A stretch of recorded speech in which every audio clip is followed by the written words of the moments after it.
ಕೆರೆಗಳು ಮತ್ತು ಸಂಪನ್ನವಾದ ಜನರಿಂದ ಪ್ರಸಿದ್ಧವಾಗಿತ್ತು. ಆ ರಾಜ್ಯವನ್ನು ಆಳುತ್ತಿದ್ದ ರಾಜನ ಹೆಸರು ರಾಜ ವಿಕ್ರಮಾದಿತ್ಯ. ಅವನು ಶೂರನಾಗಿದ್ದ, ಬುದ್ಧಿವಂತನಾಗಿದ್ದ, ಆದರೆ ಅದಕ್ಕಿಂತಲೂ ಹೆಚ್ಚಾಗಿ ಅವನು ಧರ್ಮ ಮತ್ತು ನ್ಯಾಯಕ್ಕೆ ಜೀವಕೊಟ್ಟ ರಾಜನಾಗಿದ್ದ. ರಾಜ ವಿಕ್ರಮಾದಿತ್ಯನ ಅರಮನೆ ಭವ್ಯವಾಗಿದ್ದು, ಅದರ ಗೋಡೆಗಳ ಮೇಲೆ ವಿಜಯಕಥೆಗಳು ಚಿತ್ರಿಸಲ್ಪಟ್ಟಿದ್ದವು.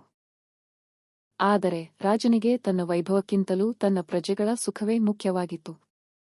ಪ್ರತಿದಿನ ಬೆಳಗ್ಗೆ ಅವನು ವೇಷ ಬದಲಿಸಿಕೊಂಡು ಸಾಮಾನ್ಯ ವ್ಯಕ್ತಿಯಂತೆ ರಾಜ್ಯದ ಬೀದಿಗಳಲ್ಲಿ ಸಂಚರಿಸುತ್ತಿದ್ದ. ಜನರ ಸಮಸ್ಯೆಗಳನ್ನು ಸ್ವತಃ ಕೇಳಿ ತಿಳಿದುಕೊಳ್ಳುವುದು ಅವನ ದಿನಚರಿಯ ಭಾಗವಾಗಿತ್ತು. ಒಮ್ಮೆ ಭಾರೀ ಬರಗಾಲ ರಾಜ್ಯವನ್ನು ತಾಕಿತು. ಮಳೆ ಬಾರದ ಕಾರಣ ಬೆಳೆಗಳು ಒಣಗಿದವು. ರೈತರು ಕಂಗಾಲಾದರು. ಆಹಾರದ ಕೊರತೆ ಉಂಟಾಯಿತು.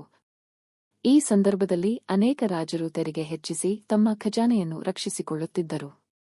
ಆದರೆ ವಿಕ್ರಮಾದಿತ್ಯನು ಭಿನ್ನವಾಗಿದ್ದ. ಅವನು ರಾಜ್ಯದ ಸಭೆಯನ್ನು ಕರೆಯಿಸಿ, ಪ್ರಜೆಗಳು ದುಃಖದಲ್ಲಿದ್ದರೆ ರಾಜನಿಗೆ ವೈಭವದ ಅಗತ್ಯವಿಲ್ಲ ಎಂದು ಘೋಷಿಸಿದ. ಅವನು ತಕ್ಷಣವೇ ತೆರಿಗೆಗಳನ್ನು ರದ್ದು ಮಾಡಿದ.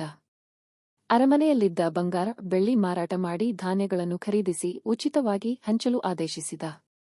ಸ್ವತಃ ರಾಜನೇ ಆಹಾರ ವಿತರಣಾ ಕೇಂದ್ರಗಳಿಗೆ ಹೋಗಿ ಜನರಿಗೆ ಊಟ ನೀಡುತ್ತಿದ್ದ. ಇದರಿಂದ ಪ್ರಜೆಗಳ ಹೃದಯದಲ್ಲಿ ರಾಜನಿಗೆ ಅಪಾರ ಗೌರವ ಮತ್ತು ಪ್ರೀತಿ ಹುಟ್ಟಿತು. ಆದರೆ ಈ ಸದುಪಯೋಗವನ್ನು ಕೆಲ ದುಷ್ಟರು ದುರುಪಯೋಗಪಡಿಸಿಕೊಳ್ಳಲು ಯತ್ನಿಸಿದರು.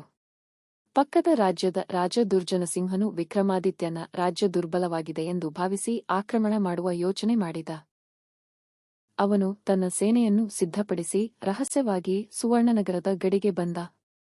ವಿಕ್ರಮಾದಿತ್ಯನಿಗೆ ಈ ವಿಷಯ ತಿಳಿಯುತ್ತಿದ್ದಂತೆ ಅವನು ಆತಂಕಪಡಲಿಲ್ಲ. ಅವನು ತನ್ನ ಮಂತ್ರಿಗಳನ್ನು ಕರೆದು, ಯುದ್ಧ ಕೊನೆಯ ಮಾರ್ಗ, ಮೊದಲು ಶಾಂತಿಯ ಪ್ರಯತ್ನ ಮಾಡೋಣ ಎಂದು ಹೇಳಿದರು.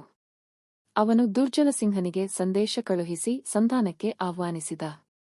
ಆದರೆ ದುರ್ಜನಸಿಂಹ ಅಹಂಕಾರದಿಂದ, ನಿನ್ನ ರಾಜ್ಯವನ್ನು ನನಗೆ ಒಪ್ಪಿಸು, ಇಲ್ಲವಾದರೆ ಯುದ್ಧ ಅನಿವಾರ್ಯ ಎಂದು ಉತ್ತರಿಸಿದ. ಇದನ್ನು ಕೇಳಿದ ವಿಕ್ರಮಾದಿತ್ಯನು ಗಂಭೀರನಾದ. ಅವನು ತನ್ನ ಸೇನೆಯನ್ನು ಸಜ್ಜುಗೊಳಿಸಿದ. ಆದರೆ ಈ ಯುದ್ಧವು ಕೇವಲ ಶಸ್ತ್ರಬಲದ ಯುದ್ಧವಲ್ಲ, ಇದು ಧರ್ಮ ಮತ್ತು ಅಧರ್ಮದ ನಡುವಿನ ಯುದ್ಧವಾಗಿತ್ತು.